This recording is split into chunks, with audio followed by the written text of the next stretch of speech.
Muy buenas noches a todos, bienvenidos sean a la cuarta conferencia local de la juventud sobre cambio climático en Panamá, el ECOI Panamá 2024. A todos los asistentes que se encuentran en la sala de Zoom, les recordamos mantener sus micrófonos apagados para poder apreciar las presentaciones. Si tienen preguntas para nuestros invitados, pueden realizarlas mediante el chat de Zoom. Lamentablemente, todavía tenemos inconvenientes para nuestras transmisiones en Zoom, en YouTube, pero estaremos cargando los videos para que ustedes puedan recuperar y ver las repeticiones de cada una de las sesiones. Les pedimos disculpas por estos pequeños inconvenientes. Para el día de hoy, nuestra compañera Mariel estará siendo nuestra moderadora. Adelante, Mariel. Buenas noches, estimados jóvenes, expositores, organizaciones, instituciones, organismos, colaboradores, equipos de la LCOI y público en general. Les damos una cordial bienvenida a esta cuarta conferencia local de la Juventud de Panamá, evento oficial de YONGO, un grupo oficial de jóvenes de la Convención de Marco de las Naciones Unidas sobre el Cambio Climático. Y es que LCOI Panamá está siendo organizada gracias al apoyo de UNICEF, el Programa de las Naciones Unidas para el Desarrollo y la ONU Derechos Humanos, sin olvidar también que contamos con la colaboración de distintas organizaciones que nuevamente han dicho presente. A su vez, nos entusiasma contarles que tenemos nuevas organizaciones que se atrevieron a decir que sí, sí a sumarse, sí a ser parte del equipo que este año está organizando nuevamente un evento tan importante, un evento que es para todas las juventudes de Panamá. Hoy daremos inicio con el tema gestión de riesgo climático y contaremos con la participación de dos expositores reconocidos, quienes abordarán temas extremadamente relevantes entre la juventud de nuestro país. Y es que anteriormente los expositores habían abordado ejes temáticos esenciales, como la investigación, la divulgación científica, el desarrollo sostenible, la protección y conservación ambiental, así como la divulgación, la educación ambiental y la participación ciudadana. Se hizo hincapié en que todos podemos comenzar a tomar medidas sin importar dónde estemos o nos encontremos, ya que todo el mundo necesita de nuestra colaboración. A veces solo es necesario identificar qué nos inspira, vincularlo a esa necesidad ambiental y empezar a trabajar en ello, porque incluso con pequeños esfuerzos podemos hacer una diferencia extremadamente significativa. Se discutió la urgencia de encontrar soluciones audaces para enfrentar las crisis climáticas y la importancia de mantener una actitud positiva, colaborar con los demás, conectar con las personas y la naturaleza, además de celebrar cada pequeño éxito que el camino nos depara hacia un futuro más sostenible. Se mencionaron ejemplos inspiradores como el Acuerdo Municipal número 19 del 31 de diciembre del 2008 y el Programa de Mapeo de Soluciones de Acueductos Rurales, además de la importancia de las áreas protegidas en Colón y la participación que tuvo la comunidad dentro del mismo. Hoy continuaremos con un tema que también es muy relevante. Este tema es la gestión de riesgo climático. En este tema se centra en que podemos participar y anticipar, reducir y gestionar los riesgos asociados con el cambio climático, minimizando así sus impactos negativos en las comunidades, economías y ecosistemas. Estos temas son temas que más adelante nuestros expositores seguirán ahondando y ampliándonos un poco más al respecto para que cada uno de nosotros seamos conocedores del tema. Por eso, contamos con la participación de dos excelentes expositores. Ellos son, en primera instancia, Ana Gómez, por parte del Instituto de la Gestión Territorial, Riesgo y Cambio Climático, quien estará a cargo de la primera intervención, y Daniel González, por parte de la Cruz Roja, a quien le corresponderá la segunda intervención. Sin embargo, creo que tenemos un pequeño detalle o una sorpresa para ustedes, y es que tendremos una dinámica.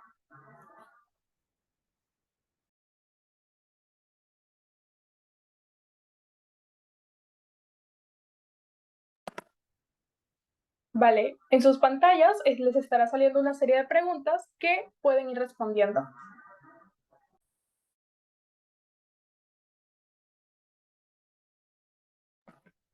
A ver, veamos esas respuestas, esas participaciones de ustedes, sus opiniones.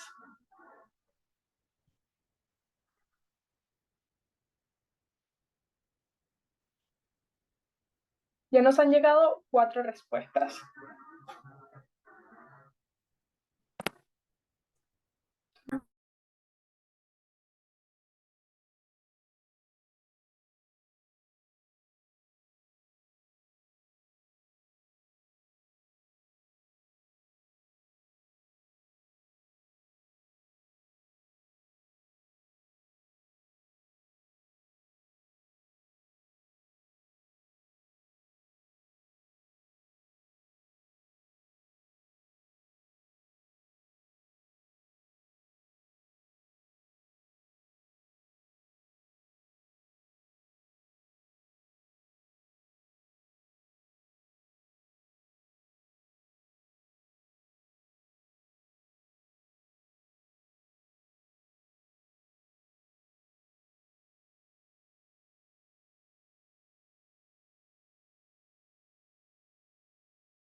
Vale, para aquellas personas que se están uniendo recientemente, estamos abordando o andando en una dinámica para saber cómo están ustedes en estos momentos y las inquietudes que tienen al respecto.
Perfecto, ya estamos cerrando prácticamente la dinámica y les estaremos mostrando los resultados. Mientras tanto, aquellos que no tuvieron la oportunidad de responderla pueden seguir respondiendo dentro del chat las preguntas que se encuentran ahí.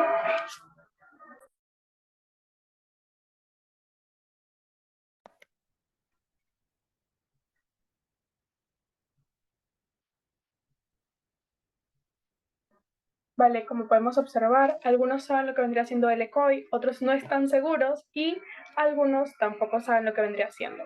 Es muy interesante porque dentro del canal de YouTube ya hay un video en donde se explica prácticamente lo que vendría siendo el ECOI.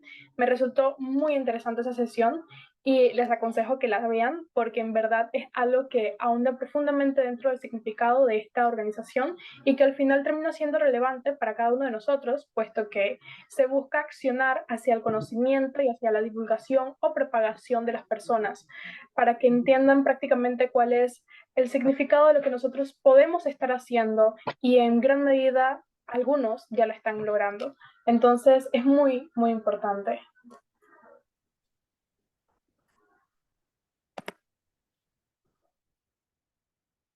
En fin, vamos a continuar prácticamente. Perfecto. Para continuar, queremos darle la bienvenida a Ana Gómez Araúz, quien es una destacada experta en gestión ambiental y desarrollo sostenible, con una sólida trayectoria de 14 años como docente en curso de grado y posgrado en la Universidad Autónoma de Chiriquí, la UNACHI. Esta universidad se encuentra en Panamá y su formación académica incluye una maestría en ciencias ambientales con énfasis de manejo de recursos naturales, una maestría en docencia superior y diversos posgrados y diplomados en planificación para el desarrollo local, ordenamiento territorial, gestión de riesgo, tecnologías educativas y teledetección ambiental. Además, es miembro activo de la Comisión Institucional para la Gestión de Riesgos del Desastre y Cambio Climático de la UNACHI. Colabora en programas y proyectos institucionales, gubernamentales y ONGs nacionales e internacionales. Entre sus contribuciones más recientes se destaca su rol como cuerpo de liderazgo de Climate Reality Project para América Latina y su participación como embajadora para la academia en iniciativas de sostenibilidad con Climate Interactive y En-ROADS en colaboración con el MIT. Una mujer que definitivamente es digna de admirar. Pero antes de continuar, queremos recordarles a cada uno de ustedes que las preguntas las pueden realizar mediante el chat que tenemos en esta pantalla. Y además, recuerden que al finalizar esta sesión tendrán un formulario donde pueden llenar su asistencia. Sin más que decir, queremos llamar a Ana y darle el micrófono. Hola, muy buenas noches a todos los jóvenes que están en esta sesión.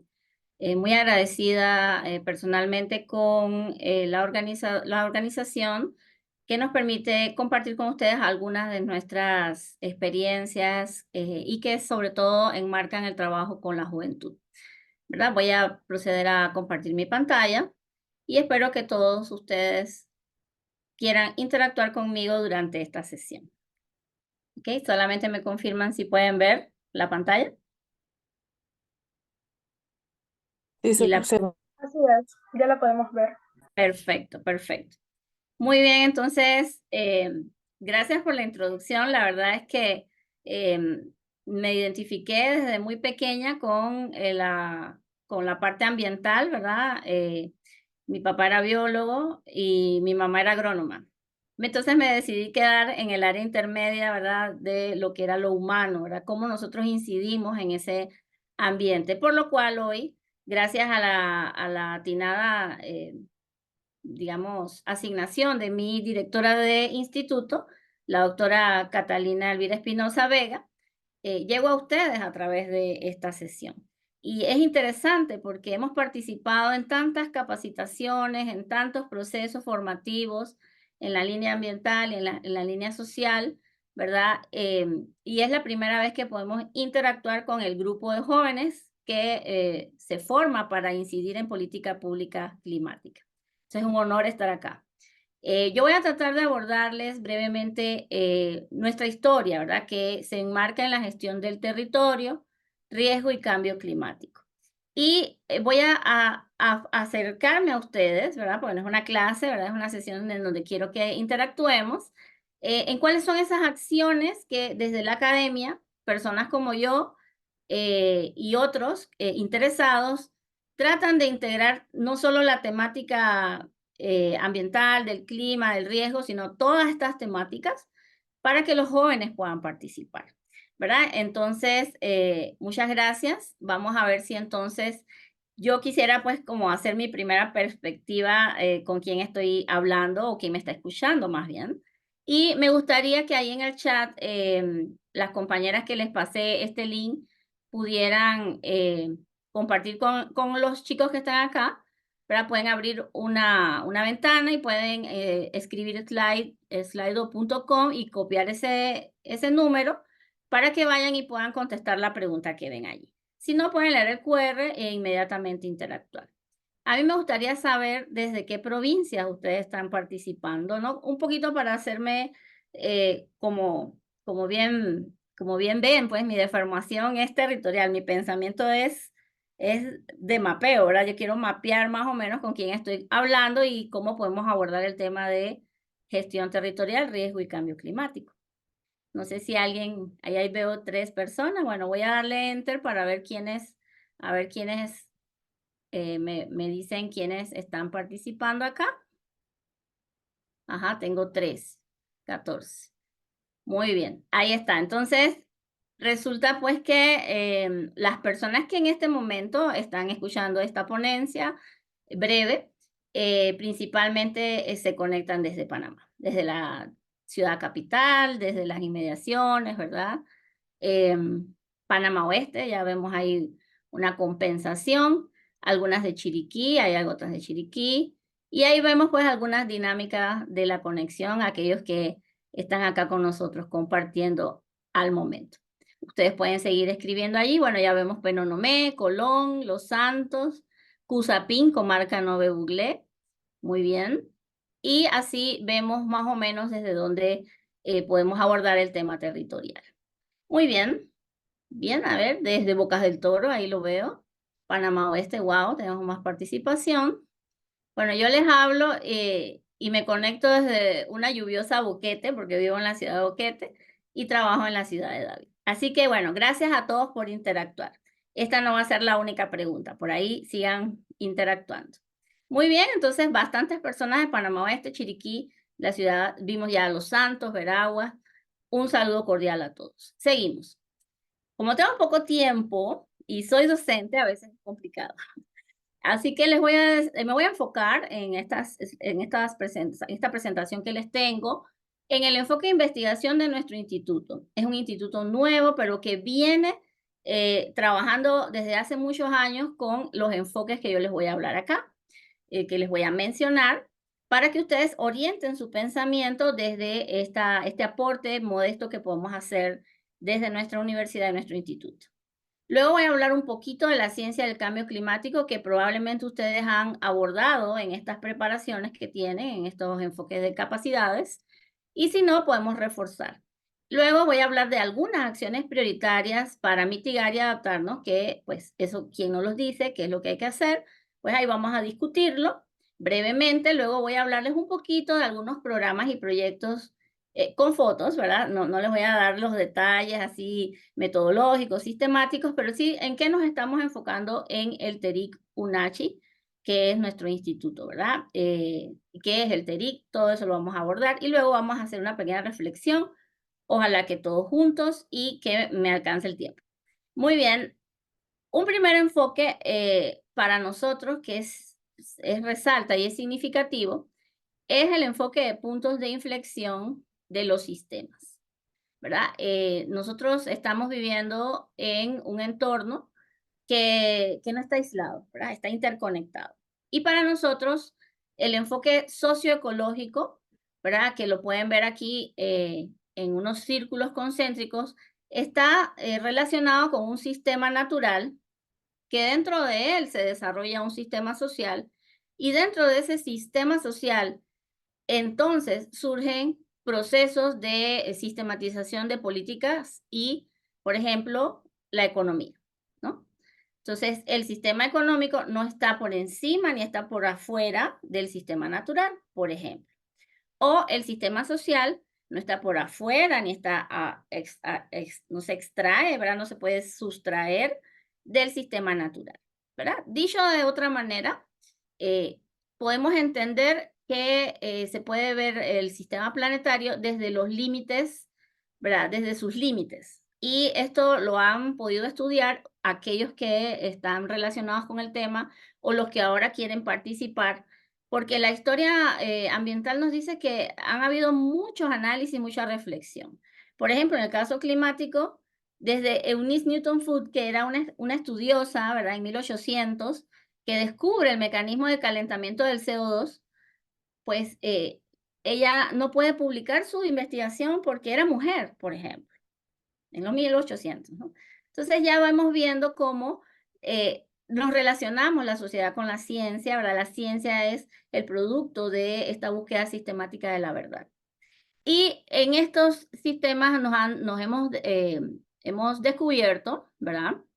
Que, por ejemplo, en este diagrama que ustedes tienen aquí, que es del Stockholm Resilience Center, hemos rebasado algunos límites planetarios, ¿verdad? Desde el enfoque de lo que son, pues, la integridad de la biosfera, que vemos aquí ya está en naranja, ¿verdad? Y acá en los flujos biogeoquímicos. O sea, estamos alterando esos flujos biogeoquímicos y ya podemos tener evidencia científica concreta que lo demuestra, ¿verdad? Asimismo, hay otros límites, por ejemplo, aquí en el cambio climático estamos en amarillo, digamos que estamos exacerbando el sistema al punto de no retorno, y eso nos lo ha dicho el IPCC, ¿verdad? El panel, el Grupo Intergubernamental de Cambio Climático, expertos en esta temática que, como les dije, se creó hace muchos años y hay múltiples evidencias. Entonces, lo primero que uno tiene que hacer cuando uno quiere ser activista climático es saber estas cosas para poder debatir con las personas que todavía niegan estas realidades, ¿no? Desde la ciencia. Entonces,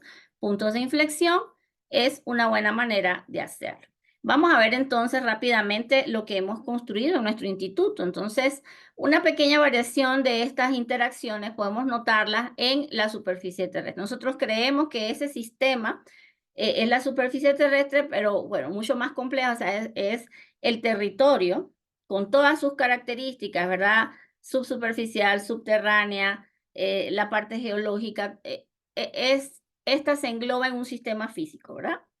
Que luego interactúa, sustenta, le da cabida a la vida en el planeta y entonces hay un sistema biótico. Yo pude participar aquí en la primera presentación que ustedes tuvieron en la inauguración y más adelante ustedes me lo van a decir, pero yo sé que las personas en Panamá creen que para abordar esta temática tenemos que enfocarnos tal vez solamente en el sistema vivo, ¿verdad? Entonces, tanto cultural como, o sea, social como biodiversidad y demás, pero también hay un sistema físico que hay que observar. En esta perspectiva socioecológica, desde nuestras investigaciones lo hemos hecho, por ejemplo, para lo que es amenazas y vulnerabilidades en tierras altas Chiriquí, después que ocurrió el evento ETA en 2020, mientras estábamos en medio de una pandemia. Y este pensamiento nos lleva a indagar mucho más profundo. Pero nosotras veníamos de un entrenamiento fuerte en gestión del riesgo y cambio climático era natural porque la perspectiva de trabajo lo había integrado. Entonces, dentro de estas interacciones está el sistema social, que si ven acá no está interconectado, o sea, está interconectado, no se ve reflejado dentro de, ¿verdad? Sin embargo, estamos dentro de un territorio. Y esa es la perspectiva principal de nuestras investigaciones, estas conexiones.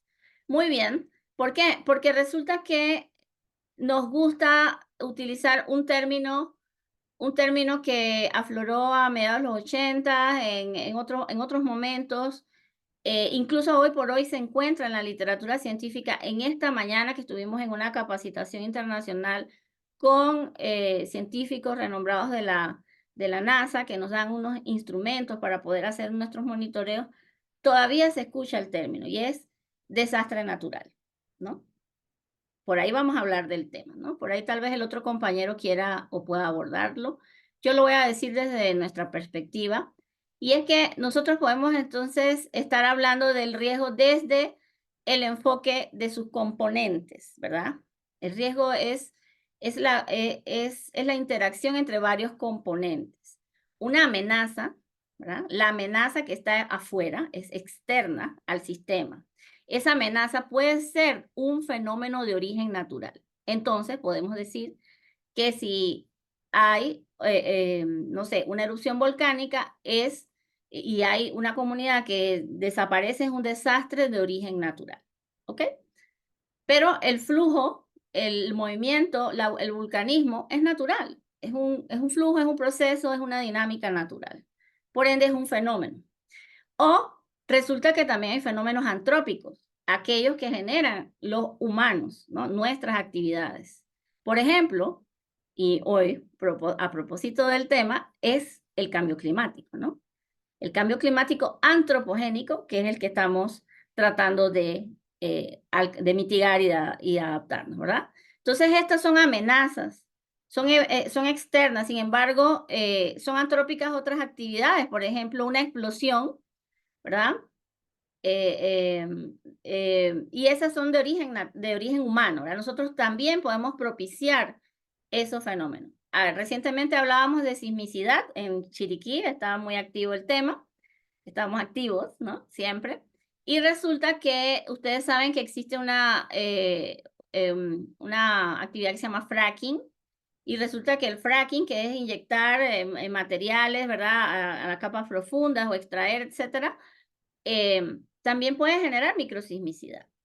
Entonces nosotros tenemos el poder de alterar esos patrones y también podemos generar amenazas de origen antrópico. ¿Ok?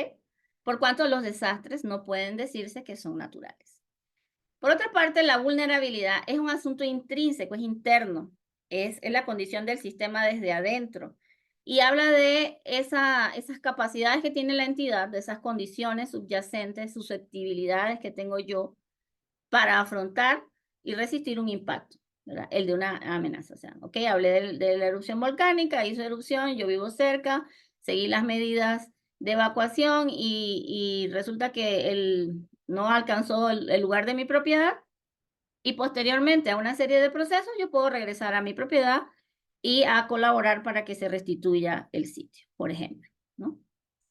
Es un ejemplo, ¿no? Entonces, mi vulnerabilidad ahí es relativa a la distancia que tengo a esa amenaza, ¿no? O a mis características para afrontarlo, ¿verdad? O sea, yo quiere decir que estoy ubicada en un lugar, pero puede ser que mi propiedad tenga la infraestructura, sea resiliente a ese tipo de evento. Quién sabe si erupción volcánica, tal vez puedo hablar de sismicidad. Luego la exposición se entiende como ese espacio temporal, puede ser el espacio o el tiempo en el que yo estoy expuesta a esa amenaza, ¿verdad? También eso es externa, es la ubicación, es la zona de impacto, es la cantidad de elementos que están expuestos a esa amenaza, ¿verdad? Que vulnerabilidad y exposición es intrínseca y luego esta amenaza y la capacidad es extrínseca por entre la capacidad del sistema de tener fortalezas, ¿verdad? De afrontamiento. Muy bien, cuando todo esto se rompe, entonces hay una materialización de desastres, que ya sabemos que pues no son naturales. Hablando de eso, pues la teoría principal del riesgo es que se construye socialmente, ¿verdad? Nuestro instituto se basa en las teorías del desarrollo de la episteme o el enfoque de estudio desde las ciencias sociales que desde los 80 en Latinoamérica, ¿verdad? Pudo dilucidar que pues los desastres son una construcción social. No hay desastre si no se construye socialmente. Bien, ¿cómo se entiende esto? Vamos a hablar en términos de cambio climático. Entonces vamos a usar el esquema metodológico del riesgo climático del IPCC y nosotros tratamos de desnaturalizar el cambio climático. Ustedes van a tener acceso a esta presentación, le pueden dar clic aquí a donde dice desnaturalizar, van a llegar a un link y ahí van a tener más información y resulta que es justamente de las Naciones Unidas en donde se acepta hoy por hoy, pues que esa forma de hablar de los desastres que son naturales, pues hay que corregirla, ¿no? Muy bien. A través de la investigación del IPCC podemos ver que el riesgo climático está involucrando la vulnerabilidad del sistema, la exposición que acabo de explicarles y los peligros asociados, ¿verdad? Que tiene ese sistema y que van a derivar en ciertos impactos. Pero es importante hablar que aquí los procesos son socioeconómicos y esas trayectorias socioeconómicas, las medidas de adaptación y mitigación y la gobernanza que están en esa esfera social, ¿se acuerdan que les comentaba al inicio? De este lado hay una incidencia, de ella emanan también digamos, de la dinámica socioeconómica emanan o se derivan las emisiones y también el cambio de uso de suelo. Cambiamos el territorio porque hay cierto potencial, ¿verdad? Y en ese cambio de uso de suelo, entonces pueden exacerbarse esas emisiones que estamos arrojando. Entonces, aportamos al cambio climático antropogénico y exacerbamos una variabilidad natural que existe en el sistema, ¿verdad? Entonces, eso es en el clima, ¿no? Ocurre en el nivel del clima. Nuestros aportes, ¿verdad? Y luego esa variabilidad natural estacional, por ejemplo, ¿qué les digo? El niño, la niña, que son eventos naturales, ¿verdad? De larga data, que se dan cíclicos, etcétera, que la ciencia los ha documentado, están ampliamente estudiados, y que luego, con cambio climático antropogénico, se exacerban, ¿no? Ocurren más rápido, son más largos, duran más, ¿verdad? Muy bien. Entonces aquí tienen ese sistema actualizado al 2022 y podemos decir que nuestro rol es tratar de desnaturalizar el pensamiento que tenemos sobre el cambio climático, porque en el que estamos insertos para abordar es el cambio climático antropogénico, ¿verdad? Es una construcción social del riesgo. Muy bien, entonces, podemos ver en estos cortes, ¿verdad? Que hicimos solo para ejemplificar algunos abordajes desde la ciencia climática, ¿verdad? Nosotros sabemos que tenemos que conocer los niveles de CO2 y, por ejemplo, podemos ir y buscar esos datos en las páginas de la NASA que tiene datos abiertos. Ellos capacitan, digamos, hay personas que se especializan en esto. Si tu tema de activismo no se relaciona directamente con esto, pues tú podrías tener más insumos desde la ciencia climática que le da validez a la incidencia que queremos lograr, ¿no? Entonces aquí vemos básicamente los niveles de CO2 que en esta, no es una simulación, ojo, son datos acumulados desde el 2002 hasta el 2016. Vemos cómo, ¿verdad? Allí van viendo cómo cambia y vamos pasando de los azules a los amarillos, a los rojos, y esa es la cantidad total de CO2 que se va acumulando en ese periodo de datos. Entonces, la ciencia climática nos va a ayudar a abordar esa, digamos, esa terminología que necesitamos para tener incidencia, para poder discutir, para decir, bueno, mira, lo que pasa es que hay demasiado calor en el océano, hay demasiado calor en la atmósfera, está acumulado, ¿no? Por ejemplo. Aquí otra que habla de la temperatura, entonces el CO2 genera un incremento en la temperatura. Algunas personas tienen conflicto con la terminología, por ejemplo, cambio climático es cuando hay pues un cambio, ¿verdad?, provocado en las variaciones que estamos considerando pues estables. Pero el efecto invernadero, algunas personas no recuerdan, ¿verdad? Esos cursos en donde se nos decía que es un fenómeno natural. El efecto invernadero es la capacidad que tiene la atmósfera de tener los gases para que la temperatura no cambie abruptamente y podamos tener vida en el planeta Tierra. Gracias a esos gases en equilibrio en la atmósfera, pues el planeta Tierra tuvo una estabilidad y nos permitió surgir como especie dominante, etcétera, ¿verdad? ¿Qué pasa? Ahora hemos aportado más gases y ese es el cambio que hemos hecho. Hemos exacerbado esa dinámica de este fenómeno que era natural y entonces hay demasiado calor. Hay entonces un promedio de 3 días diurnos de el año pasado en julio, pero lo puedes actualizar a día de hoy. Entonces, entrando en temática, las mayores fuentes de gases de efecto invernadero, en este caso les presento una diapositiva gracias a The Climate Reality Project, que nos entrenó en 2021 en medio de la pandemia, en esas horas libres que yo tenía, me movilicé, me activé, yo soy docente, pero bueno, también tenía que hacer trabajo virtual, y me enteré de que había este entrenamiento para América Latina y el Caribe, y ahí nos dijeron pues estas 10 verdades que no debemos olvidar, ¿verdad? En el caso del cambio climático antropogénico. Y que estas fuentes de emisiones son nuestras actividades, ¿no? El transporte aéreo, el transporte marítimo, la quema de cultivos, la fertilización excesiva, para todos estos procesos, la minería de carbón, procesos industriales, agricultura industrial, manejo de desechos, etcétera, etcétera, generan estas emisiones de gases pues, a través de nuestra incidencia. Muy bien. La ciencia del cambio climático pues dice que algo que les van a decir los detractores que todavía hay es que es un proceso, un ciclo natural. En efecto, es un ciclo natural de enfriamiento y calentamiento, y que en este diagrama, en esta lámina pueden ver que ya hemos sobrepasado los niveles de emisiones por arriba de los picos máximos en 800.000 años de datos. Y los datos existen, están categorizados y han sido sistemáticamente documentados por diferentes ciencias. ¿Ok? Si quieren, pueden darle clic acá e ir a los datos de Climate NASA en español, en donde te dicen por qué no podemos aceptar que el cambio climático o los detractores del cambio climático sigan mal informando, ¿verdad? Entonces, estos son los datos científicos. Hemos visto esta estacionalidad, estas temporadas, ¿verdad?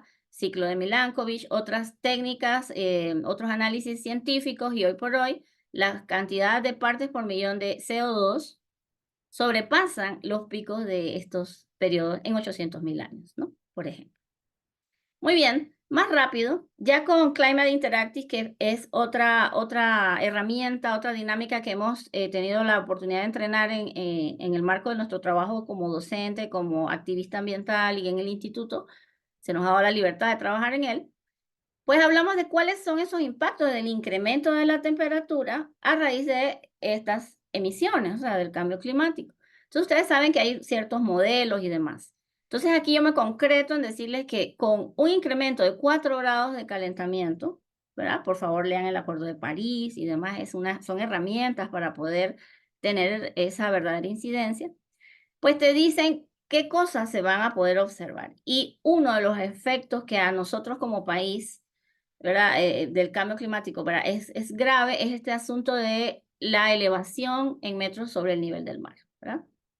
Y ustedes saben que geológicamente, y a propósito de la sismicidad, ustedes saben que estamos en el bloque Panamá, nosotros emergimos muy recientemente y tenemos 2 océanos, y toda nuestra forma de ser, nuestra dinámica, y ha sido estudiada a profundidad, pues tiene que ver con cómo nos relacionamos con el océano. Entonces, este es uno de los impactos más importantes y ahorita vamos a ver un ejemplo. Olas de calor intensas en Europa, por ejemplo, lo están resintiendo, los incendios forestales, mayor frecuencia, las inundaciones son los eventos extremos que generan inundaciones y sequías, también nos han afectado a nosotros, entre muchos otros que aquí se habla, aparte de los que eran obvios y que ya empezaron a verse, como derretimiento de los glaciares, etc. Vamos entonces a ver qué pasa con el incremento del nivel del mar en 4 grados. Entonces, esta imagen, que es de Climate Central con Climate Interactive, herramientas que tenemos para interactuar y poder defender un punto, pues dice que si no has ido a Wall Street, anda antes que suba 4 grados, porque pues se vería así, ¿no? Así se ve el incremento del nivel del mar con un calentamiento de 4 grados de temperatura, ¿verdad? Así se ve ahí en esa plaza que tenemos de ejemplo.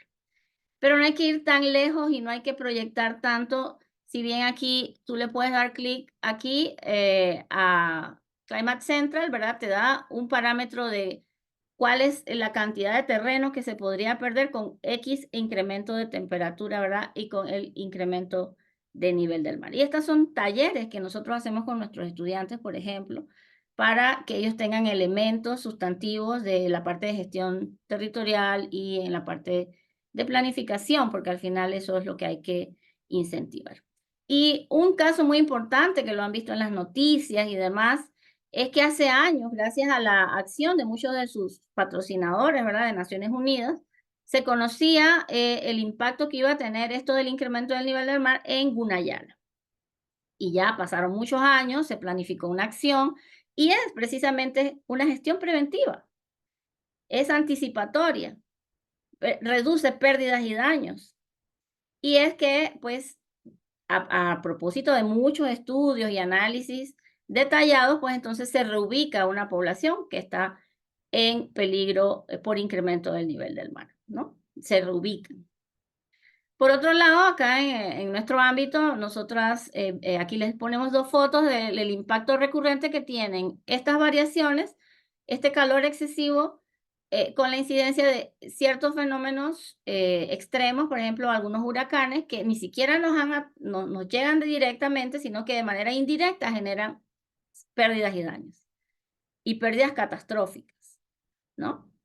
Viéndolo desde ese punto de vista, nuestro enfoque es eso, la reducción del riesgo de desastre, y estamos conectándola con cambio climático allí en donde localmente se manifiestan esas incidencias. Entonces, estamos monitoreando tierras altas, pero también otras zonas de nuestra provincia y dentro de nuestros proyectos. Muy bien, entonces, Acuerdo de París es medular. Que lo conozcan. ¿Qué más se necesita para lograrlo? Si llegamos a 2 o por favor a 1,5 en 100 años, o sea, de aquí a 100 años, que podamos llegar o mantenernos en 1,5 o 2, ¿verdad? De calentamiento sobre un marco, ¿verdad? Sobre los niveles preindustriales que se tomaron en ese momento. Y bueno, ¿qué acciones prioritarias, escenarios de cambio climático con beneficios e impactos nos da Climate Interactive? Por ejemplo, cuando nos entrenamos en esto, pues entonces yo quiero preguntarles, ¿no? O sea, no sé si se me están durmiendo, ustedes saben que esto a veces no hay feedback.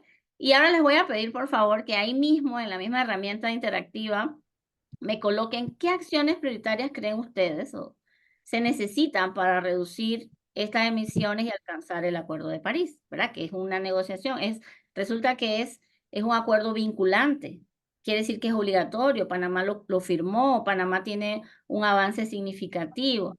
Entonces, muy bien, hay 3 personas ahí que están escribiendo. Díganme cómo ustedes creen o cómo ustedes han abordado esta temática y acciones prioritarias que ustedes pueden estar ejecutando desde el rol que van a tener como jóvenes, ¿no? Jóvenes y niñez, pidiendo acción climática. Mientras ustedes escriben una anécdota, ¿no? En mi época era la Cumbre de Río y yo estaba, bueno, no les voy a decir para que no calculen, pero bueno, estaba más joven. Y la Cumbre de Río en 1992 tenía una acción de líderes, de líderes juveniles y demás. Y luego que yo estudié lo que estudié, que pues tiene que ver con humanidades ambientales, o sea, cómo nosotros como seres pensantes incidimos, ¿verdad? En estos cambios, pues yo decidí seguir esta línea. Ya les dije que mi papá era biólogo y mi mamá era agrónoma, yo me quedé así viendo el territorio, cómo es que decidimos usar los recursos, cómo es que le ponemos esa esencia, ¿no? Voy a darle clic. Y resulta que en esa época, pues todos éramos jóvenes, ahora ya no somos tan jóvenes, pero sigue viendo, entonces ya pasó una época donde estaba Greta, ¿verdad? Entonces esto es dinámico. El asunto es poder incidir. Vamos a ver aquí. Muy bien. A ver, lo que quiero decir aquí es que nuestros participantes consideran que debemos, ¿verdad? Como acciones prioritarias, incidir, ¿verdad? Nuestras acciones deben incidir a la transición energética. Bueno, ya se me bajó ahí. Muy bien, a ver. Educación, muy bien. Desastre, bueno, los desastres hay que abordarlos, ¿verdad? Hay que reducir los riesgos para evitar desastres, ¿no? Educarnos. Muy bien, ¿qué más aquí? Dice que descarbonizar. Muy bien. Educar. Reforestar, muy bien, el asunto con bosques. ¿Por qué les pregunto esto? Porque es parte de una dinámica metodológica que nosotros implementamos con estas capacitaciones y simuladores a través de nuestros programas y proyectos del instituto. Y qué interesante que educación siga allí, la transición energética, la descarbonización, a ver qué más me dicen. Oye, a la gente no le gustan los bosques. ¿Qué más? A ver. Ajá, bueno, reforestación, ¿qué más? Bueno, ya 23 personas han participado. No sé cuántos son aquí, ¿verdad? Ahí les vamos a poner la calificación. A ver, participen y si no, vamos a continuar muy bien a través de la educación. Ustedes están en un proceso formativo para algo muy importante que es la incidencia juvenil. Pero no podemos hacerlo sin tener datos y sin luego analizarlos y ver cómo ellos se relacionan con lo que yo puedo hacer. Entonces, gracias ustedes pueden seguir participando y después lo analizamos. Gracias a que hay ciencia detrás de esto, por ejemplo, con el MIT, con el programa Sloan, nos han capacitado no solo para saber las dinámicas de las palancas, del apalancamiento de estas acciones, sino que nos dan una referencia gráfica de que no es solamente, ¿verdad? Que no solamente podemos abordar la adaptación como se hizo en mucho tiempo, ¿verdad? No podemos adaptarnos eternamente porque las condiciones cambian muy rápidamente. Entonces, resulta que hay que, como dice aquí, cerrar el vías, cerrar la llave de las emisiones. Porque la bañera tiene una dimensión y se va a desbordar. Esa bañera tiene una capacidad máxima de CO2 en la atmósfera y de otros gases de efecto invernadero importante. Y lo que tenemos que hacer también es una remoción dinámica, ¿verdad? Una remoción neta. ¿Para qué? Para poder equilibrar el sistema. Y que de verdad esas acciones puntuales que hacemos, como reforestar, educar y demás, tengan alguna proporcionalidad en el sistema que hemos alterado, ¿no? Entonces, estas dinámicas basadas en ciencia y en evidencia son importantes.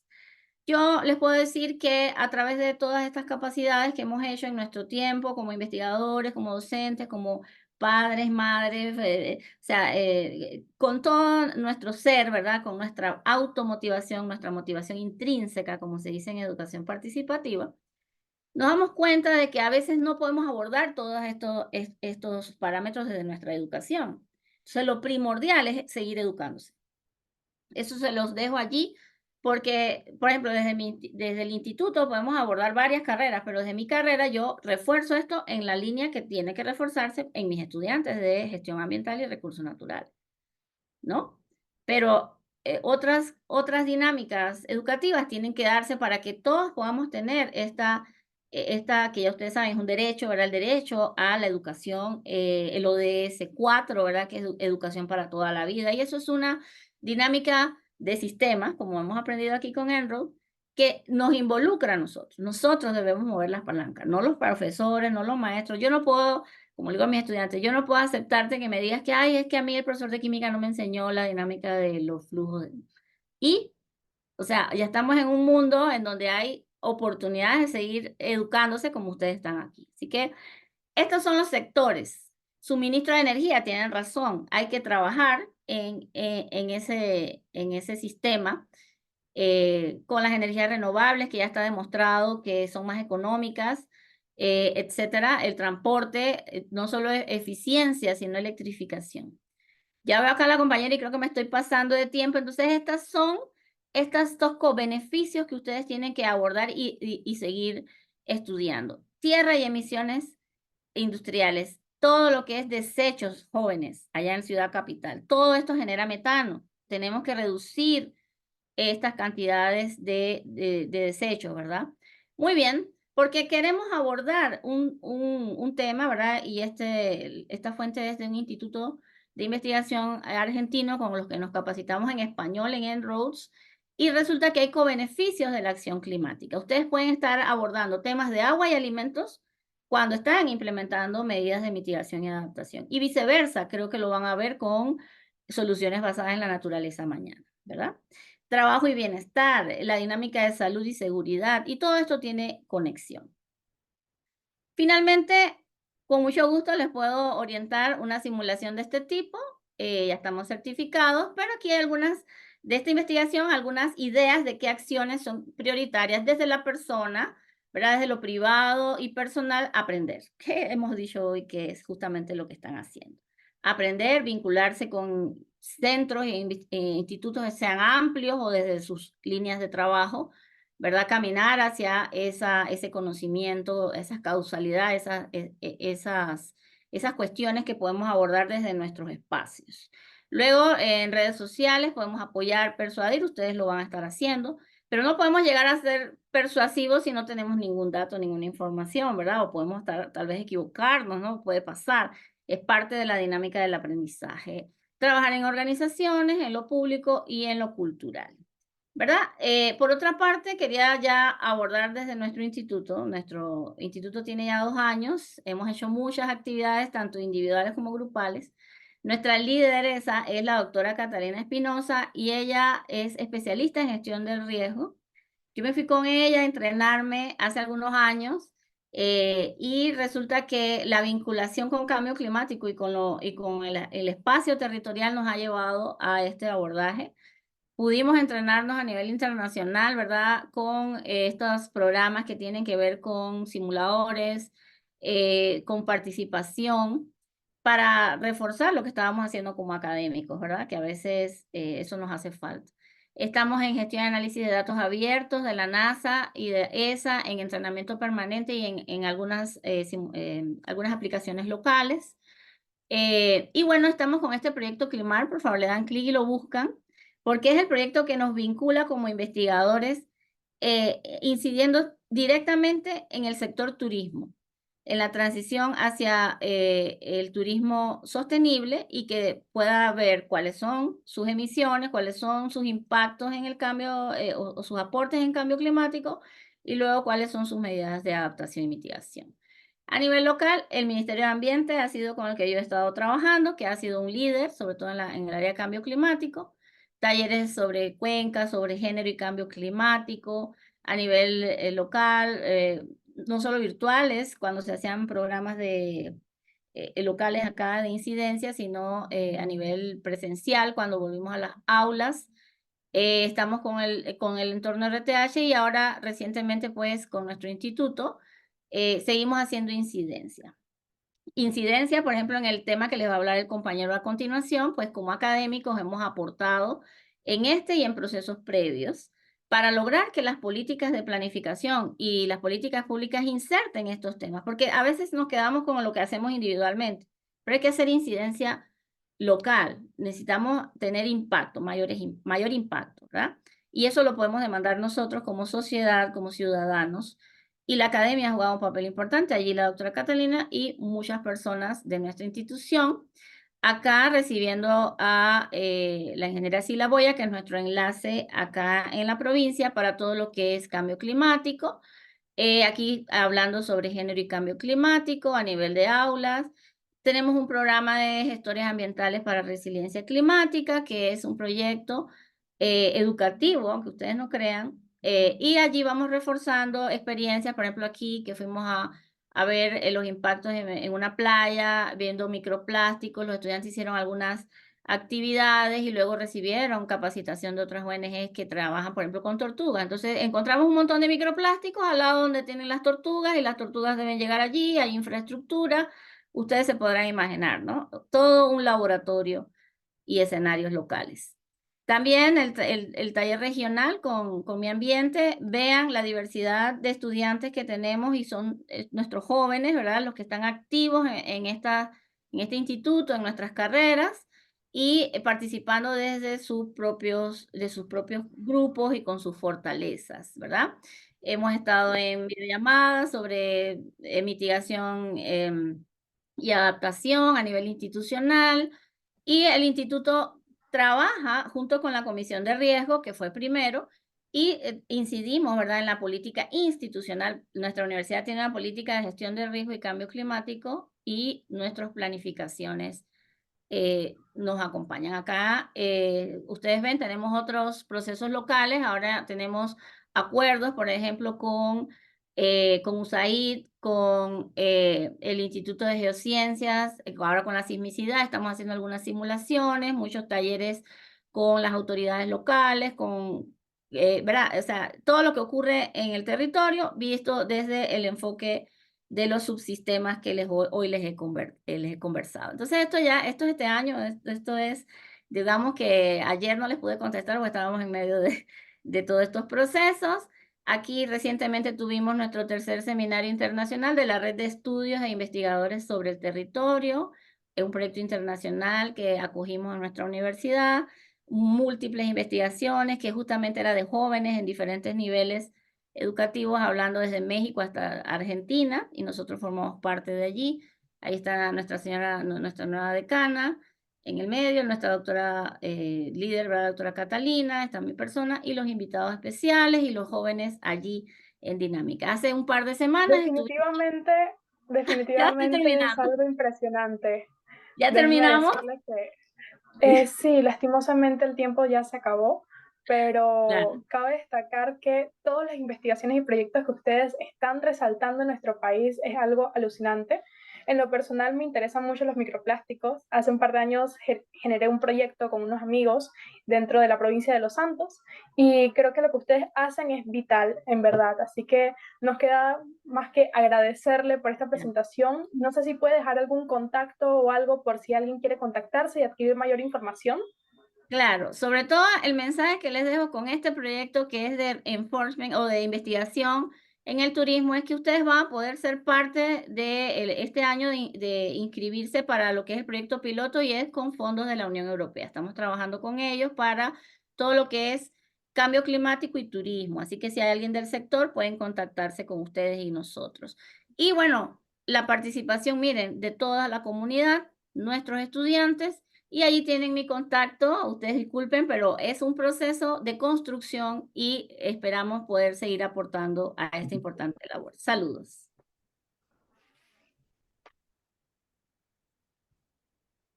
Por supuesto que sí. En verdad, toda la información me parece muy importante, muy relevante. De hecho, desde el inicio hasta el final estuve prestando atención a cada detalle. Me gustó mucho eso que mencionó sobre la interrelación, de que al final todo termina desembocando en un mismo punto y es necesario que todos estemos colaborando constantemente, porque al final todos vivimos en un mismo planeta. Pero bueno, vamos a pasar ahora con nuestro siguiente expositor. Su presentación es Daniel González, oriundo de la ciudad de Las Tablas, quien inició con la Cruz Roja Panameña como voluntario en el año 2000. Ha trabajado en diversos proyectos de respuestas y asistencias humanitarias como contaminación por químicos en el río de la Villa, Seatracina en el 2014, afectaciones por los huracanes ETA, Lota en el 2020 e inundaciones en Changuinola, provincias de Bocas del Toro. Actualmente desempeña un rol como jefe nacional de gestión de riesgos de la Cruz Roja a cargo de ocupó este cargo desde finales del 2021. Adelante, Daniel, te cedemos el micrófono. Hola, buenas noches a todos y a todas.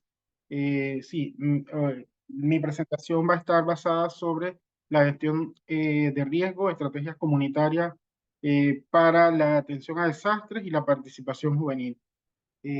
Voy a compartir mi pantalla, si quieres, para llevar la guía de mi presentación.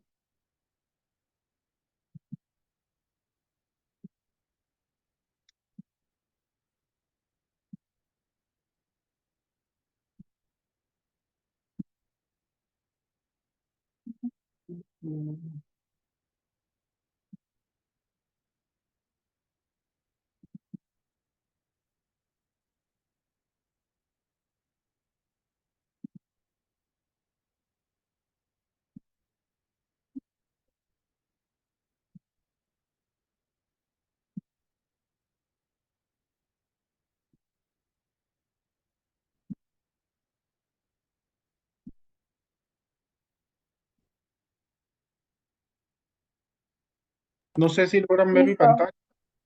Sí, ya podemos observarla.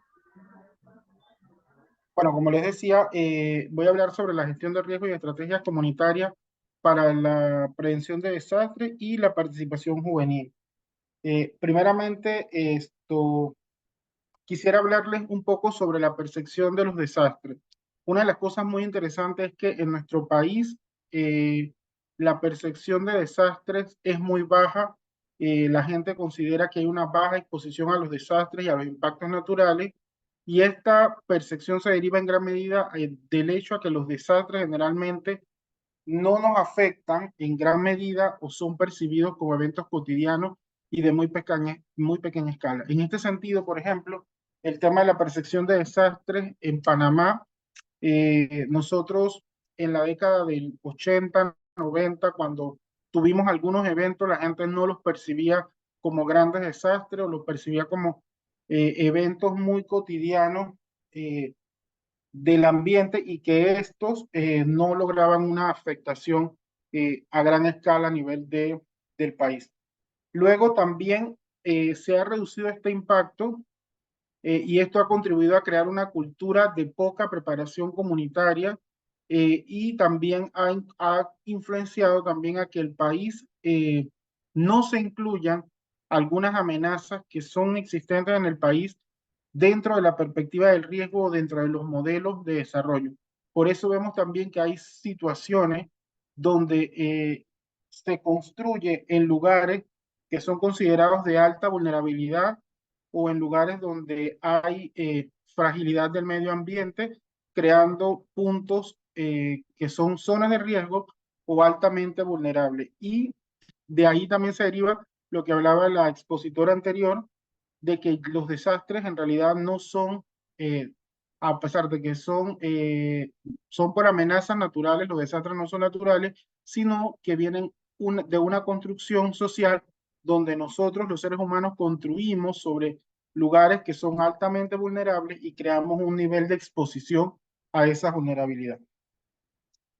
En cuanto a la identificación de los desastres, sabemos que en Panamá los mayores eventos impactantes que hemos tenido recientemente y históricamente están relacionados con alteraciones hidrometeorológicas.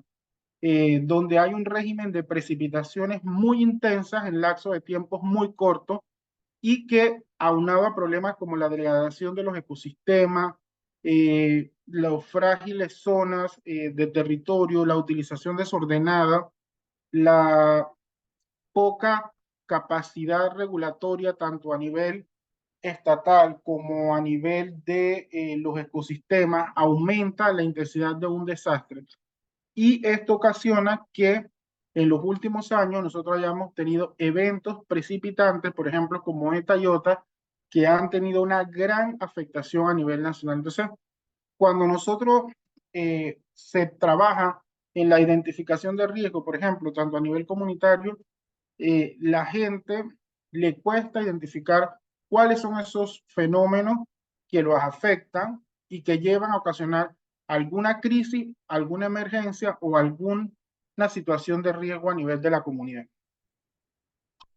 Cuando hablamos de niveles de participación comunitaria, generalmente cuando el enfoque de trabajo de la gestión integral de riesgo que nosotros utilizamos en la Cruz Roja Panameña está desde un enfoque de un nivel desde la participación comunitaria. Y bueno, cuando hablamos de los niveles de participación comunitaria, hablamos que en este sentido,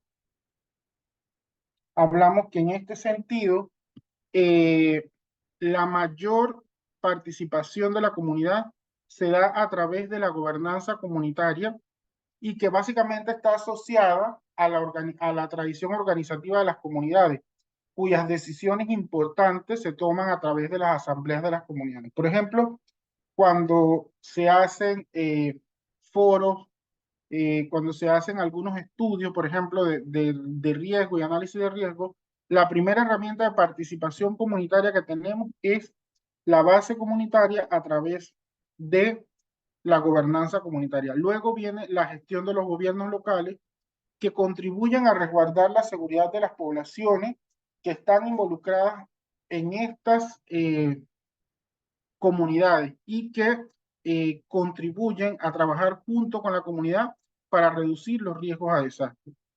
Y luego hay instituciones de coordinación y respuesta que básicamente son las encargadas de salvaguardar la vida, proteger la infraestructura y los medios de subsistencia de las comunidades. Entonces, estas instituciones son las que crean estas organizaciones o instituciones son las que se encargan de la coordinación y la respuesta cuando hay situaciones de crisis o emergencia en unas comunidades. Entonces, estos niveles de participación ayudan a que desde el enfoque comunitario las comunidades se organicen y tengan una participación para la gestión integral del riesgo. Recordemos que la gestión integral del riesgo, antes también, al igual que hablábamos de desastres naturales, antes también hablábamos mucho del ciclo del desastre. Ahora se ha tratado de romper ese paradigma del famoso ciclo de los desastres, porque cuando hablamos de un ciclo es que son eventos participativos, ¿verdad?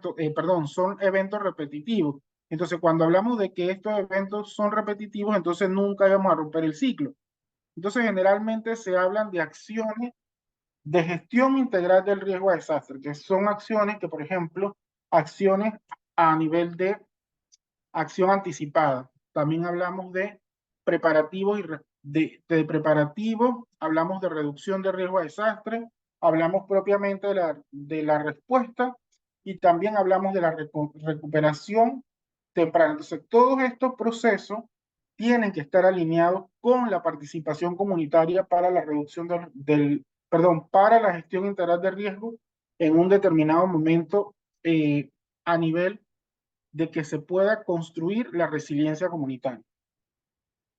Bueno, cuando hablamos de participación juvenil en temas de reducción de riesgo, por ejemplo, aquí les muestro algunas fotos de nuestros voluntarios jóvenes que participan en algunas acciones, por ejemplo, de fortalecimiento del medio ambiente a través de jornadas de reforestación. Tenemos jóvenes capacitando a otros jóvenes para la gestión integral de riesgo. Pero es importante que hablemos cuál es ese papel o ese rol que debe desempeñar la juventud, los niños y las niñas en la gestión integral de riesgo. Entonces, veamos algunos aspectos importantes.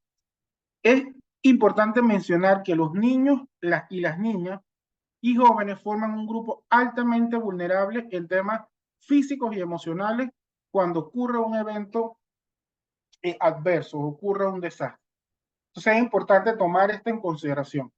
También que tienen ideas y prácticas creativas que pueden ayudar a sus familias y a sus comunidades en la recuperación de los desastres. O sea, muchas veces los jóvenes, creo que aquí hablaba la chica que presentó un proyecto de microplástico, que son ideas y prácticas innovadoras que pueden ayudar a sus comunidades a reducir el impacto de los desastres o a mitigar o incluso a recuperarse de los desastres. Otra de las vulnerabilidades que hay en el caso de los niños y adolescentes es que no se tienen en cuenta a los niños y se corre el riesgo de ignorar sus necesidades importantes, ¿verdad? Por ejemplo, en una situación de riesgo, ¿qué es lo primero que pensamos cuando tenemos que albergar a una persona? Un centro educativo, ¿verdad? Ahí albergamos a personas un día, una semana, inclusive meses. Entonces, estamos privando a los niños de una necesidad fundamental, que es la necesidad y el derecho de asistir a la escuela. Entonces, de recibir una educación. Entonces, en ese sentido, muchas veces ignoramos las necesidades de los niños. También, por ejemplo, cuando tenemos niños albergados en una situación de riesgo, perdón, en una situación de desastre, muchas veces se nos olvida que los niños necesitan espacios de recreación, necesitan espacios para hacer sus tareas o incluso necesitan cuidados más especializados.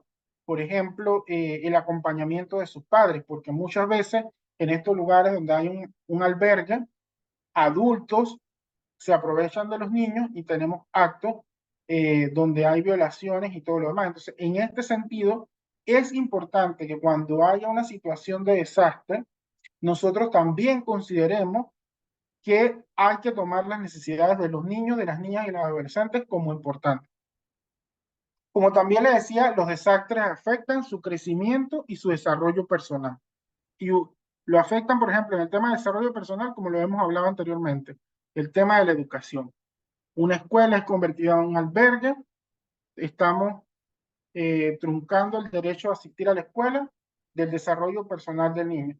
Pero también truncamos su crecimiento, por ejemplo, cuando muchas veces hay zonas que son afectadas por desastres como sequías, donde no hay acceso a alimentos, el niño no tiene una nutrición adecuada y muchas veces en este sentido el niño no responde a los requerimientos alimenticios básicos, tanto para su crecimiento físico, pero también hay una afectación emocional cuando el niño es afectado por un desastre también. Entonces, en ese sentido, los desastres afectan desde manera muy negativa el crecimiento y el desarrollo personal de los niños, niñas y adolescentes. Otra de las cosas que pasan en la gestión de riesgo de la juventud es que también pueden participar en actividades de prevención en el hogar, en la escuela, en la comunidad para reducir los riesgos de desastre. O sea, que muchas veces cuando nosotros creamos nuestros programas de reducción de riesgo de desastre, no incluimos a los niños, a las niñas y a los adolescentes, porque pensamos que, por ejemplo, los niños no lo incitamos a prevenir riesgos a nivel del hogar, o también a que los niños no aprendan de cómo utilizar su plan familiar de emergencia. Incluso, por ejemplo, es importante en el caso de los niños y adolescentes y de los niños y niñas, por ejemplo, desde temprana edad que aprendan a llamar a un número de emergencia para cuando tenemos un accidente en el hogar, el niño sepa atender esa situación de riesgo, pero también en la comunidad. Los jóvenes son parte integral y de hecho son la mayor fuerza que muchas veces tenemos en nuestras comunidades. Entonces, si los jóvenes están involucrados en la reducción de riesgo de desastre, pueden contribuir a fortalecer la respuesta comunitaria porque obviamente son más jóvenes, muchas veces son más fuertes, tienen mayor tiempo para capacitarse, entonces pueden formar esos grupos a nivel comunitario para la respuesta en caso de una situación de riesgo. Y otro de los temas importantes es que los niños y las niñas también pueden aprender sobre la reducción de riesgo a desastre y pueden comunicar los factores de riesgo a sus padres y familiares. Por ejemplo, muchas veces cuando nosotros estamos a nivel de las escuelas capacitando a niños, una de las cosas importantes es que siempre el niño llega a su casa y le comenta a su mamá o a su papá o a su familiar que hoy a la escuela estuvimos hablando de reducir los riesgos y qué hacer en caso de un sismo, por ejemplo. Entonces, estos niños que aprenden estas herramientas o metodologías se convierten en multiplicadores de la información, tanto para sus compañeros como para su comunidad, como para sus familiares. El hecho también, por ejemplo, cuando trabajamos acciones climáticas, nosotros desde la Cruz Roja llevamos un programa súper interesante que se llama Escuelas Azules, donde este programa tiene que ver con acciones medioambientales en los centros educativos. ¿Y cuál es la sorpresa que nosotros nos hemos llevado? Que muchos de los niños y de las niñas que participan en estas acciones participan con la intención de replicar el conocimiento tanto a nivel de su escuela como a nivel de su comunidad y a nivel de su hogar. Entonces, los niños son los que nos ayudan a difundir estos conocimientos de la reducción del riesgo en materia de prevención. Entonces, son los mayores difusores de estas necesidades, perdón, de estas preocupaciones que nosotros tenemos a nivel de las comunidades.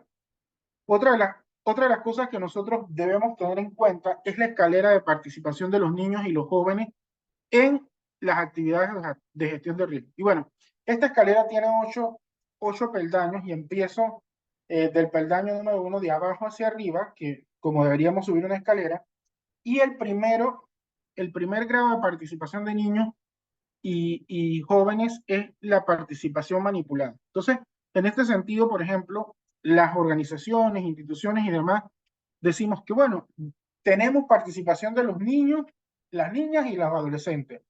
Y vamos a la comunidad y llevamos a los papás llevan a los niños, pero los niños no tienen idea de qué están haciendo ahí. No tienen ningún empoderamiento, tienen un desconocimiento de todo lo que está pasando en ese evento. Luego viene la participación decorativa. A los niños se les ha hablado, en ese sentido, a los niños y a los jóvenes se les ha hablado que, bueno, que hay una actividad de reducción de riesgo que organizó la Fundación X y que va a haber un simulacro y tal, pero los niños solamente ven, son meros expectantes, están involucrados por las organizaciones, pero no tienen voz, ni voto, ni una participación activa. Luego viene la participación simbólica. Acá en este sentido nosotros llevamos a los niños y decimos, bueno, tenemos una representación, y eso lo usamos mucho en las organizaciones, sobre todo, tenemos una representación simbólica de la juventud. Y sí, los jóvenes van porque, me invitaron, me parece que está cool la actividad y no sé qué, pero no tengo entendimiento, no tengo comprensión del impacto que estoy logrando como participante de esa acción. Entonces, básicamente, estoy ahí y tengo una participación simbólica porque soy del grupo de los niños, niñas y jóvenes, ¿verdad? Luego estamos en el escalón número 4, asignados pero informados. Bueno, aquí escogimos a un grupo de niños, se asignaron, fuimos de la escuela X, cogimos a 10 niños y los asignaron, les decimos qué van a hacer. Bueno, vamos para una actividad donde vamos a trabajar temas de reducción de riesgo, vamos a tal, pero el niño no tiene ninguna toma de decisión, no tiene ninguna toma de participación, sino que solamente se le dice, usted va a hacer esto, usted va a hacer aquello, y demás. Entonces, ese niño no tiene información en el tema de la gestión integral de riesgo. Luego tenemos la participación con información y consulta. Bueno, ya en este sentido se le dice, bueno, se le da más información. Generalmente en esta actividad ya llevamos como jóvenes que tienen ideales, que tienen algún tipo de involucramiento en las acciones, conocen lo que están haciendo, se les ha consultado como a medias, pero todavía siguen con el paradigma de que están trabajando para los jóvenes, ¿verdad? Todavía seguimos con ese paradigma de que seguimos trabajando para los jóvenes. Y luego, en la siguiente escalera, tenemos la participación con ideas de agentes externos de desarrollo compartidas con los niños y jóvenes. En este sentido, por ejemplo, yo, Cruz Roja Panameña, voy a la comunidad X, ¿verdad? Y yo llevo mi agenda, yo llevo lo que yo quiero lograr, la comparto con los niños y los jóvenes, pero en realidad ellos no tienen un nivel de participación. O sea, básicamente ellos, su figura de participación es que conocen, pero yo hago lo que yo considero que yo quiero hacer, ya sea para mi proyecto, tener indicadores, tener el involucramiento, pero al final no hay un sentido de pertenencia en los niños y los jóvenes en estas actividades. Luego también tenemos participación en acciones pensadas y ejecutadas por los niños. Ya aquí yo como Cruz Roja Panameña llegué a la comunidad X, me senté con el grupo de niños y jóvenes, le dije, me gustaría que ustedes tomen acción de lo que vamos a hacer, cómo lo vamos a hacer, esto va a salir de sus ideas, cómo lo vamos a ejecutar. Entonces ya básicamente aquí hay un empoderamiento, una participación más activa y las acciones están pensadas por los mismos beneficiarios o las mismas personas que son alcanzadas, que son los niños y los jóvenes. En este sentido, ya hay un grado de participación. Y ya en el tope de la escalera tenemos a la participación donde los niños y jóvenes toman decisiones y las comparten con los adultos. Ya en este sentido hay una participación activa y plena de los jóvenes y de los niños en la toma de decisión a nivel comunitario. Y en este sentido comparten sus ideas, sus pensares y sus acciones con los adultos. Y en este sentido, por ejemplo, las organizaciones, en este sentido hablamos no para, sino hablamos con los niños y las niñas. O sea, somos parte de esa toma de decisiones donde los niños y niñas dicen, nosotros queremos hacer esto, nosotros lo queremos hacer de esta manera, tomamos nuestras decisiones y nosotros solo en ese sentido somos meros guiadores de la acción para que ellos puedan lograr su resultado. Entonces, en este sentido, y respetando el tiempo que me han dado, que son 15 minutos, básicamente nosotros acá le traíamos esta presentación sobre cómo es el tema de la percepción de riesgo, cómo hay los niveles de participación en las comunidades y cómo los jóvenes y los niños deben involucrarse en la gestión integral de riesgo. Así que no sé si tienen alguna pregunta hasta acá y bueno, ahí les dejo mi contacto.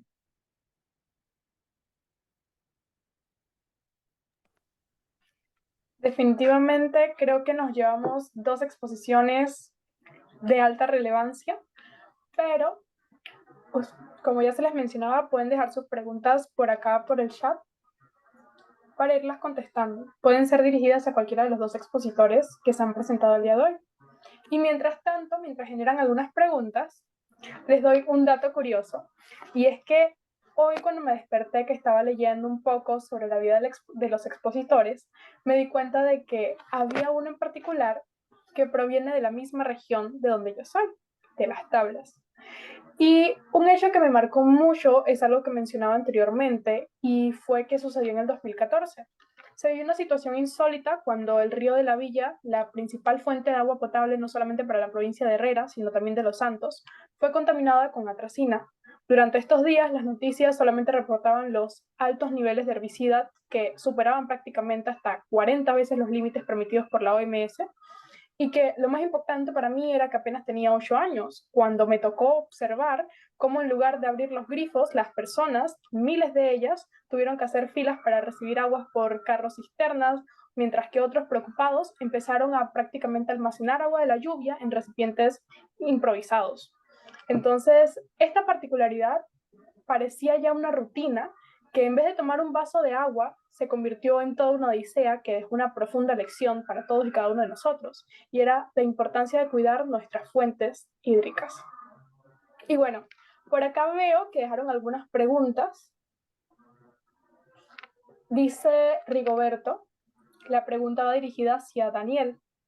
¿La Cruz Roja está colaborando con el SINAPROC o el nuevo centro de datos de Copernicus para identificar áreas de riesgo con el uso de ciencia geoespacial?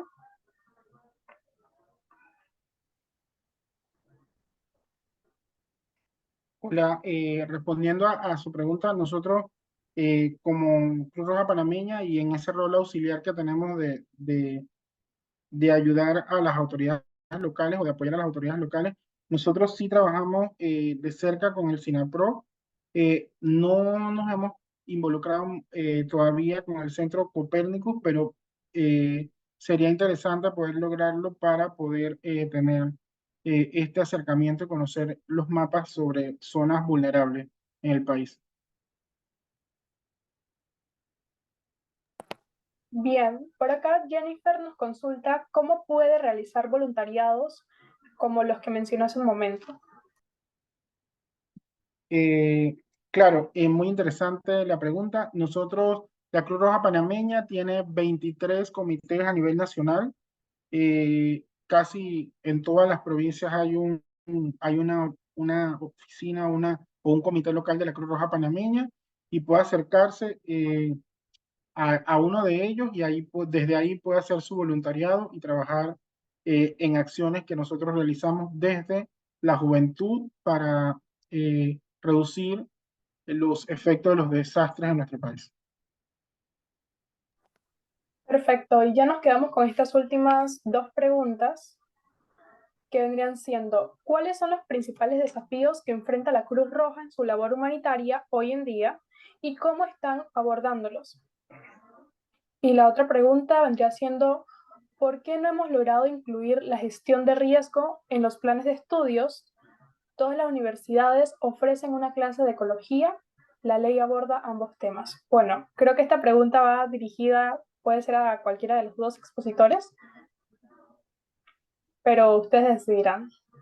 Bueno, voy con la desafío de la Cruz Roja, que los principales desafíos, bueno, uno de los principales retos y desafíos que tiene la Cruz Roja a nivel, no solo a nivel local, sino a nivel mundial, es el aumento de los desastres que cada día tenemos, ¿no? Entonces eso hace que la acción humanitaria sea mucho más necesaria a nivel del mundo e incluso de Panamá, donde tenemos situaciones de riesgo y desastre muy a menudo. Por ejemplo, nosotros desde ETA y YOTA a la fecha, nosotros cada año hemos tenido inundaciones, inclusive en zonas donde no se inundaban. Entonces, esto se convierte en un desafío para la Cruz Roja panameña, donde nosotros, como rol auxiliar, necesitamos tener los recursos para poder llegar a esa zona y poder ayudar a las personas más vulnerables. La otra creo que de los planes de estudio la puede contestar la profe porque creo que está muy enfocada ella. Y voy a contribuir a la última que te habla un poco de si los desastres son naturales, por cuál es el tema que debemos utilizar. Generalmente tenemos que hablar de desastres como tal, ¿verdad? Porque como lo ha anunciado la profesora y muy bien, ya los desastres, esa construcción de que tenemos que los desastres naturales, las amenazas sí son naturales, también hay amenazas antropogénicas, pero la mayoría de los desastres son provocados porque nos hemos asentado sobre zonas de riesgo, hemos degradado el ambiente, entonces ya son más que por el efecto de nuestro accionar, hemos ocasionado los desastres. Entonces, básicamente, todas las amenazas naturales, por ejemplo, eh, la erupción volcánica es un proceso natural de la Tierra, pero cuando ya la gente se va a vivir a la falda del volcán, ya vive en una zona de riesgo y entonces son afectadas por ese proceso natural de la Tierra. O cuando hemos devastado los manglares a la orilla del mar, que son las barreras naturales, las hemos devastado y entonces ya el mar empieza a entrar tierra adentro y dañando viviendas y todo lo demás, pero es porque nosotros hemos contribuido a eso, entonces ya son desastres y no desastres naturales. Ok, gracias. Brevemente con lo de los planes de estudio, sí, tienes razón. Desde 2014 había una normativa para implementar la gestión de riesgo y todo lo que tenía que ver con la parte ambiental. Lamentablemente no podría hablar en el nivel de educación media y demás, porque es un problema sistémico, ¿verdad? Hemos hablado aquí, básicamente lo que les he traído es la dinámica de investigación sistémica para abordar estos temas que son medulares, no solo los de gestión del riesgo, sino aquellos transversales que nos afectan y que nos preocupan y nos causan ansiedad, ¿no? El cambio climático, la degradación y la pérdida de biodiversidad, etcétera. Entonces, llega un momento en donde el refuerzo, el apalancamiento individual necesita políticas públicas, necesita una serie de normas y marcos y parámetros. La verdad es que en la UNACHI sí se ha implementado el curso, es transversal en emergencias médicas, pero se habla de gestión del riesgo y es el riesgo sistémico, es integrado y se adapta. Y también en la reacreditación de nuestra universidad, el año pasado, estamos reacreditados por 6 años más. El tema de gestión de riesgo es tan prioritario que tenemos una comisión institucional que aborda todo ese tema para toda la institución, incluyendo también temas de cambio climático, y que se refuerza con investigaciones dirigidas, ya sea por tu área disciplinar o por estos procesos compartidos. Entonces, allí donde no hay esos cursos puedes encontrar diplomados, capacitaciones, aprovechemos los recursos online que para eso son, ¿no? Entonces, aquellos jóvenes que están buscando en dónde definir su propia participación profesional, entonces, en esos temas en donde tú quieres hacer un aporte significativo, entonces allí tú puedes ubicarlos y seguir no solo haciendo incidencias, sino también siendo un profesional que lleva a palanca estos temas. Muchísimas gracias a ambos. Definitivamente esas respuestas creo que respondieron en su gran mayoría cada una de nuestras inquietudes. Y antes de finalizar, me gustaría que se llevasen esta reflexión todos los que están presentes en esta sala. Y es que la gestión de riesgos climáticos no es simplemente una estrategia que implementamos para evitar los desastres. Es un compromiso con nuestro futuro. Hoy hemos explorado cómo anticiparnos a desafíos que el cambio climático nos está imponiendo, pero que lo más importante es recordar que la verdadera resiliencia no se construye solamente con planes o políticas, sino con la voluntad de cada uno de nosotros para actuar, colaborar y adaptarnos. Nuestra responsabilidad va más allá de proteger lo que tenemos hoy. Se trata de garantizar un mañana en el que nuestras comunidades no solamente sobrevivan, sino que prosperen. La gestión de riesgos climáticos nos invita a mirar más allá del miedo a los desastres y enfocarnos más bien a las oportunidades. Oportunidades de construir un mundo más seguro, justo y sostenible. Que este es el momento en el que todos decidamos ser parte de esa solución, llevando cada uno de nosotros la certeza de que una pequeña acción nuestra y juntos puede realmente ser ese desafío o esas barreras que se terminan rompiendo para construir un futuro que realmente nos sea próspero para cada uno de nosotros. Sigamos adelante, no solamente con el conocimiento que hemos adquirido hoy, sino con la convicción de que podemos y debemos marcar esa diferencia. Estamos ya prácticamente en la recta final, enviando un formulario de Google a través del chat para que cada uno de ustedes pueda rellenar su asistencia de la noche de hoy y de igual forma puedan colocar sus aportaciones para la construcción de la Declaratoria Nacional LECOI Panamá. Sin otro particular, le doy el pase a Carolina para que nos explique un poco sobre el llenado correcto del formulario de asistencia y las aportaciones para el LECOI. Muchísimas gracias. Hola chicos, buenas noches. Esperamos que de verdad les hayan encantado las presentaciones del día de hoy. En el chat ya se encuentra el link de su asistencia para el día de hoy. Recuerden que es necesaria para poder registrar sus certificados de participación. Recuerden que la información que ustedes van a suministrar ahí, tanto su nombre, apellido y la demás información que solicitamos, es totalmente anónima. Así que no tengan temor de escribir pensar, su crítica, lo que ustedes gusten, porque este es un espacio que está hecho especialmente por jóvenes para jóvenes. Así que esto es totalmente anónimo. Su nombre no va a aparecer en ningún lado, pero la información que ustedes nos brindan es crucial para nosotros poder tomar las medidas y las acciones correspondientes para enfrentar o dárselas a los tomadores de decisiones y mejorar la calidad de vida de cada uno de nosotros en cuanto a los temas ambientales y a los temas climáticos.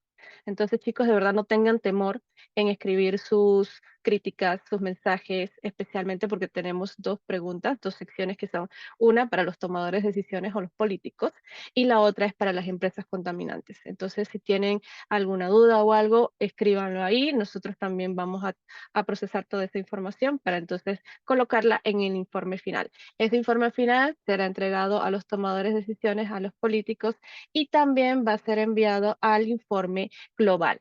La información de aquí de Panamá, es decir, todos sus mensajes van a ser enviados a la parte global. No se queda solamente aquí, sino que a nivel mundial la voz panameña también se va a escuchar.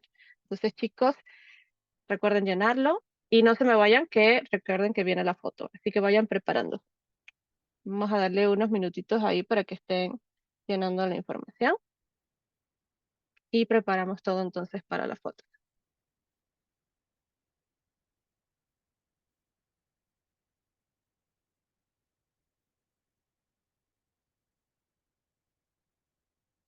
Sí, claro, vamos a reenviar el link. Denme un segundo.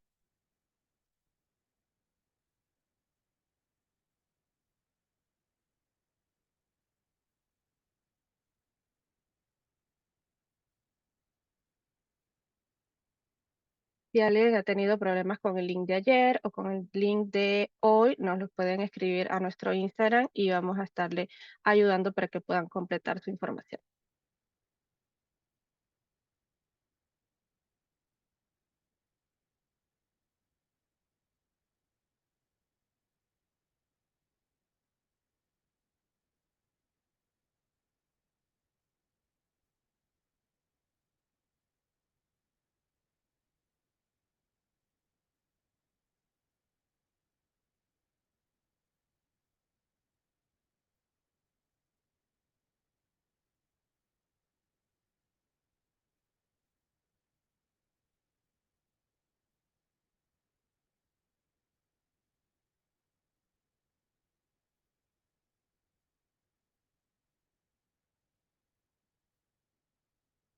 Ok, listo chicos. Entonces sigan llenando, no se preocupen. Y vamos entonces con la foto.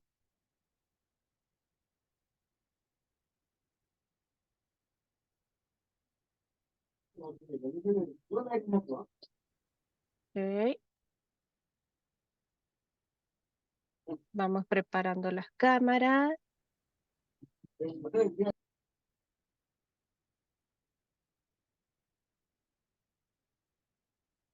Todos listos. Tenemos varias ventanas nuevamente.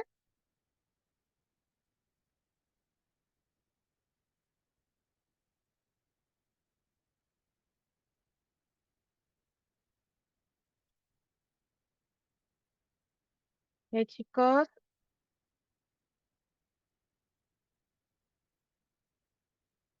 Vamos a revisar si ya todos están por acá listos. Ok.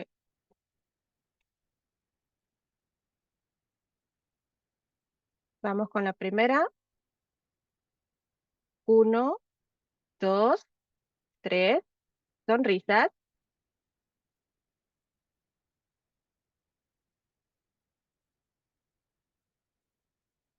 Ok. Vamos con la segunda.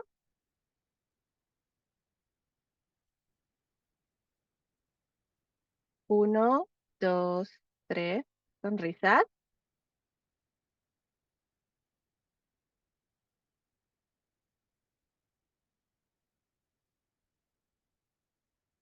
Vamos con la tercera ventana. 1, 2, 3. Sonrisas.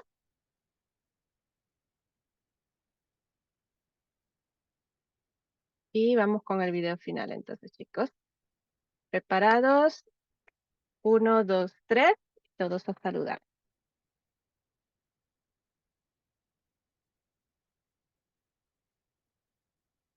Recuerden, chicos, que nuestro día presencial es el 14 de septiembre. Vayan separando la fecha. Es un día que todos nos vamos a poder conocer y compartir entre cada uno de nosotros para crear más redes. Mañana tenemos un tercer día de capacitaciones y ya vamos cerrando entonces la parte de capacitaciones, pero no termina la LECOI. Entonces, chicos, Que descansen, muchísimas gracias por acompañarnos la noche de hoy y nos vemos mañana. Recuerden llenar el formulario.